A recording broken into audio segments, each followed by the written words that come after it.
Nous sommes pour la Gemara Shabbat, Daf Yud. On commence Daf Yud Amud Aleph à la 4e ligne.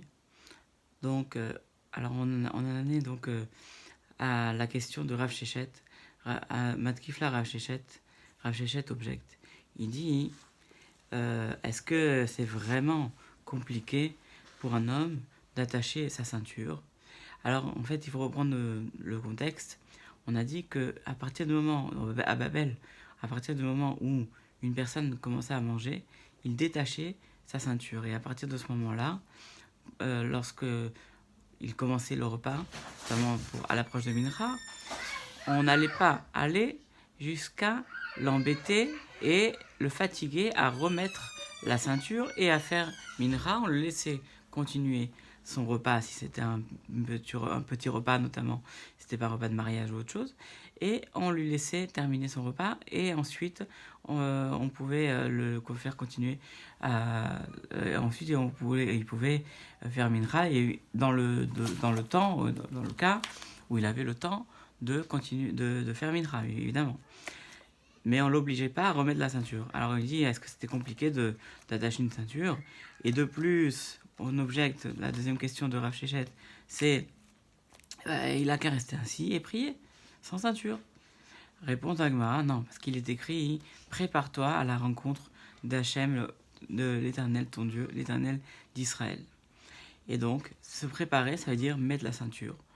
Et d'ailleurs, on voit que c'est même important de mettre la ceinture, comme le dit Tosfot, afin que le cœur ne voit pas la partie inférieure du corps. Et c'est pour ça que les chassidim mettent le Gittel, que certains mettent automatiquement une ceinture ou au moins un pantalon, mais pas un objet, mais pas un habit d'une seule pièce, afin qu'il y ait une coupure entre le haut du corps et le bas du corps. Rabba Bar Ona, lui-même, il mettait des chaussures de grande valeur afin de faire sa prière, parce qu'il disait qu'il ne fallait pas prier pieds nus. Et comment il justifiait ça? En disant, prépare-toi à rencontrer l'Éternel d'Israël. Rava, au contraire, il enlevait ses chaussures et il croisait ses mains, de sorte que de prier, c'est-à-dire en disant que il se considérait comme un serviteur devant son maître. Ravashi, il a vu Rav Kahana lorsqu'il était en souffrance. Il avait un problème et donc il s'est mis à prier du fait qu'il avait un problème et qu'il demandait à Kadosh Baruch Hu, à Hachem, de l'aider dans sa souffrance. On peut parler d'épidémie, on peut parler de maladies, de toutes sortes de souffrances. Et alors, on dit, donc il a enlevé son habit supérieur et il a croisé ses mains. Il a dit, je suis comme un serviteur de mon maître. Mais quand il était en paix, c'est-à-dire que tout allait bien, alors là, il mettait son vêtement supérieur et il s'enveloppait avec. Et il priait. Et il disait, je me prépare à rencontrer l'Éternel de Dieu d'Israël. Rava a vu Rav Huna qui allongeait sa prière. Il disait, tu laisses le temps infini, le temps éternel, et tu t'intéresses au temps passager. Parce qu'en fait, il faut comprendre que le temps éternel, c'est la Torah, et le temps passager, c'est la Tfila. Puisque dans la prière, on demande à Dieu d'essayer de nous sauver de tous nos problèmes matériels. Et donc, à partir de ce moment-là, il dit, au lieu de te consacrer à la Torah, tu te consacres à la prière pour ton bien-être matériel. Tu devrais continuer à étudier, puisque c'est vrai qu'à l'époque, ils étudiaient beaucoup plus qu'ils ne priaient.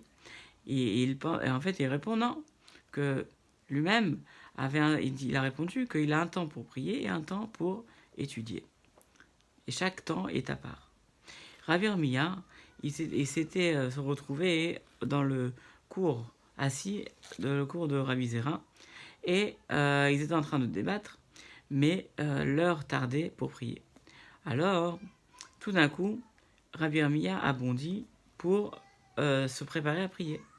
Alors Rabbi Zera, il dit, ah, toi, tu es celui qui est, dont on parle dans le passage de Michelet, Kafret. On dit, celui qui se détourne son oreille de l'étude de la Torah, même sa prière n'est pas entendue. Sous-entendu que pour lui, c'était plus important d'étudier que de prier. Et quand on est en train d'étudier, on ne peut pas s'interrompre pour prier. Bien qu'aujourd'hui, évidemment, il y a un temps pour la prière et un temps pour l'étude. À l'époque, il faut savoir qu'ils étudiaient 24 heures sur 24. Et c'est vrai, notamment, dit le Rambam et le Ramban également. Il dit que si quelqu'un il étudie toute la journée, il n'y a pas besoin de prier. Même si le Rambam dit qu'il y a une obligation de prier durant les heures qui sont données pour prier. Le Ramban n'est pas de cet avis d'ailleurs. Il dit que on ne prie que s'il y a un problème, pour demander à Dieu de résoudre notre problème. Alors, ensuite, on arrive à un autre sujet. On a dit, c'est quoi le début du jugement? Parce qu'aussi, on n'a pas le droit de commencer si on n'a pas fait Mincha, on n'a pas le droit de commencer à juger. Alors, Rabbi Irmia et Rabbi Yona étaient ensemble. Là, ils étaient en discussion.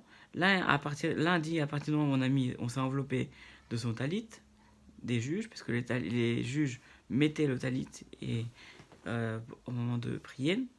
Là, il dit à partir du moment où les protagonistes ont commencé à rentrer. Ils ne discutent pas. Pourquoi? Dans un cas, on parle ils ont commencé à débattre. Et dans l'autre cas, ils n'ont pas commencé à débattre. C'est-à-dire, dans le cas où ils ont commencé à débattre, où les protagonistes sont là. Dans le cas où ils ont commencé à débattre.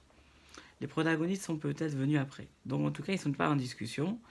Les deux ne sont pas en discussion, même s'il y en a un qui dit que c'est au moment où on met le talit, dans le cas où dans d'autres options, on dit que les protagonistes sont venus. Ça, c'est le début du jugement. Alors, Rav, Ami, Rav Assi étaient assis et ils étaient en train d'étudier entre les colonnes de la salle d'études. Et à chaque moment, ils tapaient sur la porte et ils disaient, celui qui a besoin d'être jugé, qu'il entre et qu'il vienne. C'est-à-dire qu'on peut s'interrompre d'étudier pour juger. Et Rav Chazav et Rabba Baravuna, eux aussi, ils étaient assis et ils jugeaient toute la journée. Mais leur cœur, ils ont commencé à se sentir très mal. Il y a deux explications. Selon Rashi, alors la première explication que dit Rashi, c'est parce qu'ils n'avaient pas étudié de la journée, donc ils se sentaient faibles par rapport au fait qu'ils n'avaient pas étudié. Et la deuxième explication, c'est qu'ils n'avaient rien mangé. Et donc ils se sentaient faibles du fait qu'ils n'avaient rien mangé. Alors, Rabbi Chia, le fils de Rav Difti, est venu. Il leur a dit, pour les réconforter, il dit, vous savez qu'il y a un passouk qui avait écrit à propos de Moshe, que le peuple se tenait vers Moshe du matin au soir.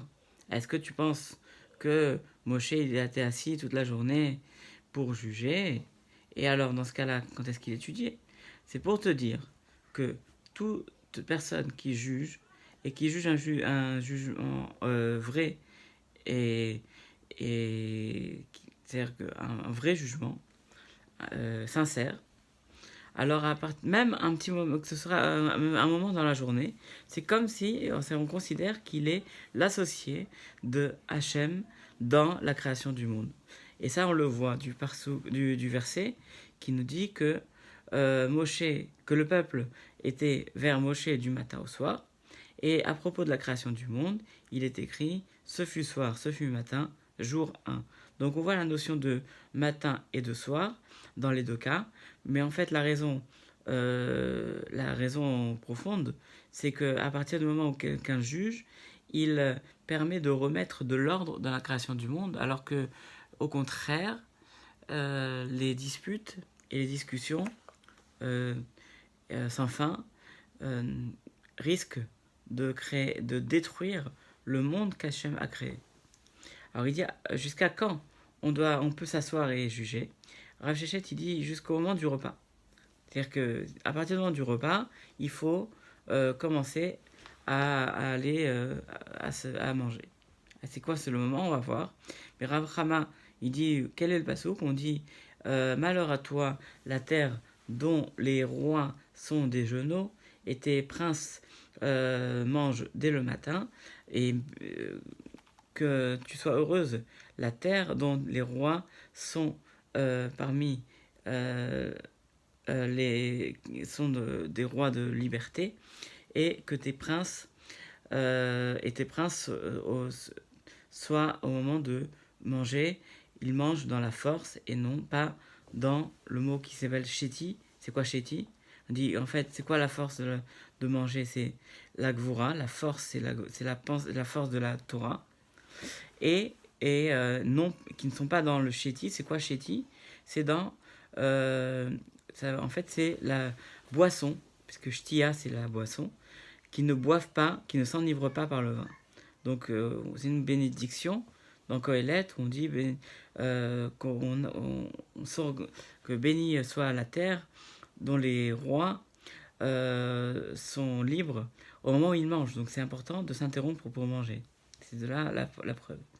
On enseigne maintenant une braïta. On dit voici les heures dans lesquelles on doit manger. La première heure, on dit c'est l'heure des cannibales, parce qu'ils sont très empressés de manger. La deuxième heure, celle des brigands, parce qu'ils sont cachés durant la première heure et ils ressortent quand il fait un peu plus clair. La troisième heure, c'est les rentiers, parce qu'ils n'ont pas de travail. Ils mangent sur le fruit de leur... c'est-à-dire qu'ils n'ont pas forcément à aller travailler.